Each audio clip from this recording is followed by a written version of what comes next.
Next on Newsmax Prime, France honors 3 young Americans for thwarting a terror attack on a Paris-bound train. We'll talk with the father of one of those heroes. Then, Wall Street's wild ride. What are the political implications of the economic uncertainty? We'll discuss it. And Donald Trump tweets out his thinking on the downturn as Americans remain all a Twitter about his campaign. Newsmax Prime starts now.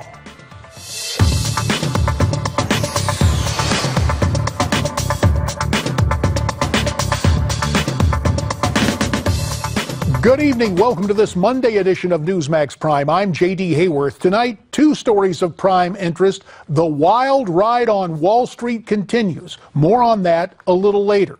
But first, a crisis of a different kind averted, as 3 American heroes are honored for taking down a would-be Islamic terrorist on a train overseas. Miranda Khan has more from our newsroom. Miranda? JD, earlier today, President Hollande awarded those 3 brave Americans in a Brit with France's highest civilian honor for their courageous actions. The men are credited for taking down a terrorist on that high-speed train bound for Paris. The men were all traveling together when a 25-year-old Moroccan gunman boarded in Brussels. Police now say that gunman was armed with a Kalashnikov assault rifle, a Luger automatic pistol, ammunition, and a box cutter. Here's one of those men, Emanuel Skarlatos, giving his first-hand account of the incident. I knew we had to do something or he was just going to kill people. I mean, he wasn't shooting at the time, so I figured it was a good time to do it. I looked back and saw a guy with an AK and a handgun entering our cab, and so Spencer and I ducked down, and then I just said to Spencer, "Let's get him, go get him," and Spencer jumped up and ran at the guy probably 10 meters away and grabbed him. I followed right behind Spencer and grabbed the handgun and wrestled the handgun away from him. Spencer's the real hero, because if that guy still had a gun, Spencer would have been the first one to go. Once I cleared the AK, I found that the primer was struck by the firing pin, which means he tried to fire it, but it had a bad primer, so it didn't go off. And the White House says President Barack Obama called those 3 men to commend them and congratulate them. While questions still remain about the gunmen, one thing is for certain: these men are true American heroes. JD, back to you. To talk more about the story, we're pleased to welcome in via telephone Emanuel Skarlatos, the father of Alex Skarlatos, and from Newsmax Washington, my old congressional colleague, Michael Patrick Flanagan. To you both, thanks for your time here on Newsmax Prime. Emanuel, how did you get the news? Did your son call you about this? Yes. I don't know how far after the incident, but it was probably a few hours, I believe. He called me Pacific time around 1:30, and my wife picked up the phone, and then I was out in the yard working, and she came out and says, it's Alec, and I didn't quite hear it, and then she got more excited, and then when I realized it was Alec, I took the phone, and he said that, hey Dad, me and the guys just took down a terrorist on a train from Amsterdam to Paris. And I said, what? It just didn't register, and I was just asking questions, and he started explaining what happened. And I'm sure the entire nation and the world knows what has happened. And so he had to get back to the police station or wherever they were interviewing them. And it was just a short time, and I didn't have time to say much to him except that I love him and be safe. And then after he hung up, then it just really hit me. And anyway, that's how I found out.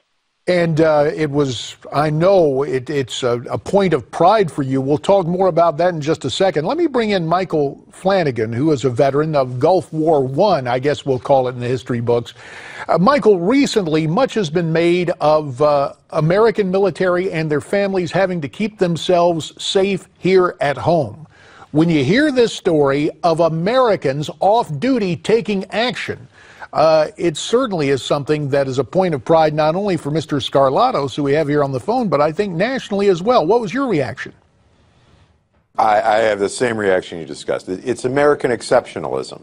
Hollywood paints a picture that we're just a bunch of the gray, bland people of the earth, and there's nothing extraordinary or odd or exceptional about us. I have terrible bad news for you out there, including our president, but we are exceptional people. And Mr. Skarlatos has raised an exceptional young man and has done a great job doing it.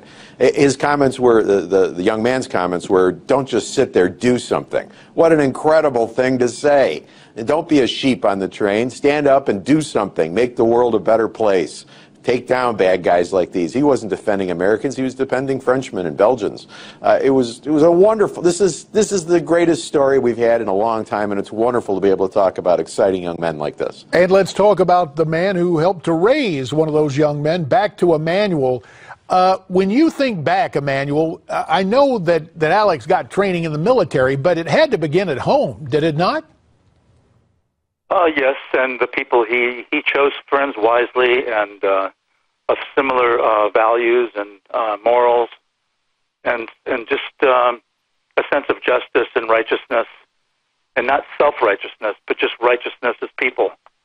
And he knows the difference between right and wrong, and he's always been for the underdog that needs help, and the people on that train were the underdogs. They had no weapons, and the three guys, my son and his friends, had no weapons, and Alec was quick enough to recognize the fact that his AK was jamming, and he told Spencer, let's get him now, and they just did it right at that moment, and it was instinct. It was I don't know, it may be survival mode, that they knew that if they didn't act right then, and that guy had engaged that weapon with 8 magazines of 300 or 30 bullets in each magazine, that there would have been some carnage, and my son and his friends would have died also. He saved the day. Sir, not just he, but Spencer and all the people that were involved in subduing this individual.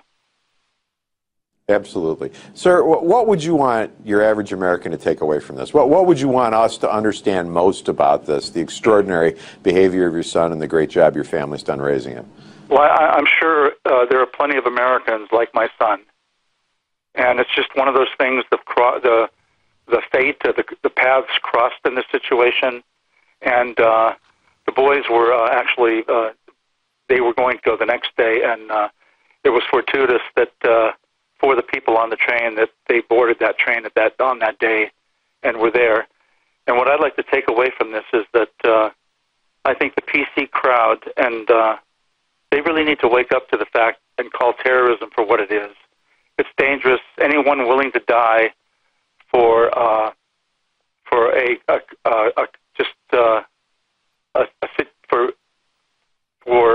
whatever it is that it's a difficult thing to defend against because they're willing to die for something. But your son and his friends defended quite well, Emanuel, and I know when you finally see Alec and his friends, that's going to be a joyous reunion. Emanuel Skarlatos in Roseburg, Oregon. Thanks for spending some time with us. Michael, can I just say one quick thing? Yes, very, very quickly. Go ahead, sir. Yes, there's an old Greek saying, it's better to die like a lion than to be slaughtered like sheep. And especially this one, a terrorist coward. And like I said, the PC crowd really needs to take a listen. Thank you. And we thank you, Emanuel, for your time, for your son, and for this stirring story from your viewpoint. Michael Patrick Flanagan, Newsmax Washington. Sir, you have our thanks as well. Still to come, Hillary on the hot seat. Ed Klein joins us to talk about the FBI probe into Mrs. Clinton's email server as her campaign attempts damage control. Then later, a wild ride on Wall Street. How does this affect the race for the Republican nomination? Scotty Nell Hughes and Philip Klein will debate. But first, is it a correction or is China to blame?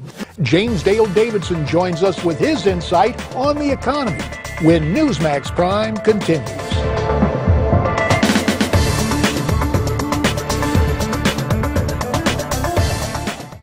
Newsmax Prime is brought to you by Lear Capital, America's precious metals leader since 1997.